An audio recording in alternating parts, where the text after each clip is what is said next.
അതെ, നമ്മുടെ നീണ്ട നാളത്തെ മണ്ഡലമാസത്തെ വ്രതമൊക്കെ കഴിഞ്ഞ് നമ്മൾ വീണ്ടും ബാക്ക് ടു നോൺ വെജ് ലൈഫിലേക്ക് തിരിച്ചു വന്നിരിക്കുകയാണ് ഗെയ്സ്. വേറെ ഒന്നുമല്ല, 1.5 മാസം നമ്മൾ മലയ്ക്ക് മാലയിട്ടത് കൊണ്ട് നമ്മൾ വീട്ടിൽ പച്ചക്കറി തന്നെയായിരുന്നേ, മീനും ഇറച്ചിയൊന്നും കേട്ടില്ലല്ലോ. ഇപ്പം മലയ്ക്ക് പോയി മാലയെല്ലാം ഊരി വന്നതിൻ്റെ പിറ്റേ ദിവസം തന്നെ നമ്മൾ ഇതാ ബിരിയാണിയും ചെമ്മീനൊക്കെ വാങ്ങി അടിപൊളിയായിട്ട് നോൺ വെജ് ഐറ്റംസ് കഴിക്കാൻ പോവാണ് കേട്ടോ. അപ്പം അതിൻ്റെ ഇടയ്ക്ക് കൂടെ നൈസായിട്ട് ഞാൻ സിപ്പപ്പ് കഴിക്കുകയാണ്.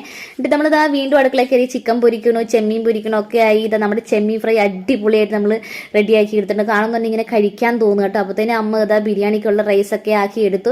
ഇപ്പോൾ നമ്മൾ ദമ്മൊക്കെ ഇട്ടു കേട്ടോ. ദമ്മൊക്കെ ഇട്ടതിന് ശേഷം ഇതാ നല്ല രസമുണ്ട് കാണാനല്ലേ. ഇനി നമ്മൾ ഇതാ കഴിക്കാൻ പോവാണ് കേട്ടോ. അങ്ങനെയില്ല, എല്ലാവരും ഇരുന്ന് കഴിക്കണം. പക്ഷെ ഒരു കുഴപ്പമുണ്ട്, എന്താണെന്നറിയാവോ?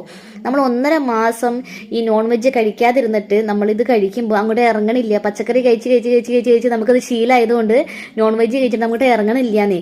എല്ലാവരും കുറേശ്ശെ എടുത്തുള്ളൂ. അങ്ങനെ മെല്ലെ മെല്ലെ ഇരുന്ന് എങ്ങനെയായാലും ഇങ്ങനെ തിന്നുകൊണ്ടിരിക്കുകയാണ്. അപ്പം നമ്മളിത് കഴിച്ച് തീർക്കട്ടെ. അപ്പം tata bye bye, okay, see U.